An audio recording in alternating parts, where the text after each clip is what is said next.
Ayang Batanggenyo, of course. Ang tikman sa amin ay tikmi. Ang init!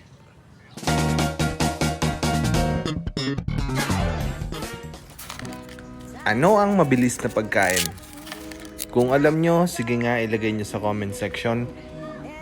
Yan ang iluluto natin for today's video.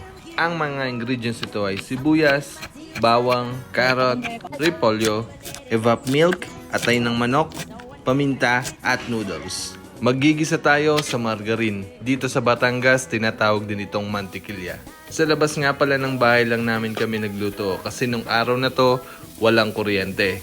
Portable na lutuan na ginamit namin sa pagluluto. So yan na nga, nung mainit na ang ating star margarine ay ginigisa na natin dito ang sibuyas at bawang.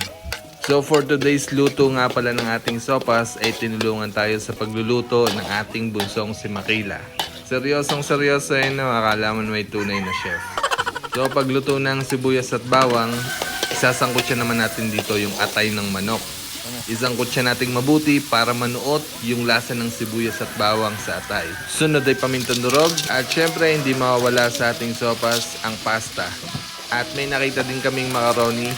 So isinama na natin ito sa niluluto nating sopas. Ano kayang masarap na partner ng sopas? Ilagay nyo nga sa comment section kung ano yung paborito nyong isinasabay pag kumakain kayo ng sopas. Okay guys, so lalagyan na natin ng tubig ang ating niluluto. Itong tubig na ito ay galing pa sa Angat Dam. Haha, joke lang. Alright, so guys, halu-haluin lang natin ang ating niluluto para mag-mix yung ating mga sangkap. Isa nga pala sa mga pampalasa na nilagay namin dito sa sopas ay ang Knorr Chicken Cubes. Knorr, baka naman sa susunod na video ay kami yung sponsoran. So dito nilalagyan na natin ng evap milk ang ating niluluto. Isinunod na din natin dito ang ating mga gulay, ang carrot at ang repolyo. Nilagyan nga din pala namin dito ng sausage. At parang may kulang guys. Punta nga tayo sa ating manukan. Kung sinong makahula, shoutout natin sa next video. Sige, i-comment nyo na. Alright, so ang kulang ay nilagang itlog. So kukuha tayo ng itlog sa ating mga nest box at ilalaga natin. Kapag luto na ang nilagang itlog, i-chop at pwede na nating ilagay sa ating sopas. You know, kumpleto na. Kapag luto na yung noodles, pwede na tayo magkainan. So bago tayo kumain, bibigyan muna natin si nanay ng sopas kasi paborito niya ito. Sopas.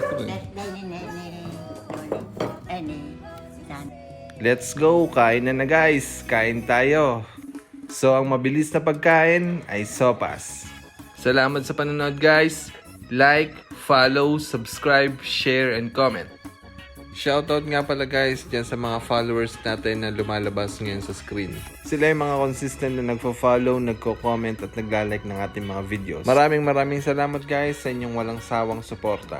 Magsha-shoutout ulit tayo sa ating mga susunod na videos.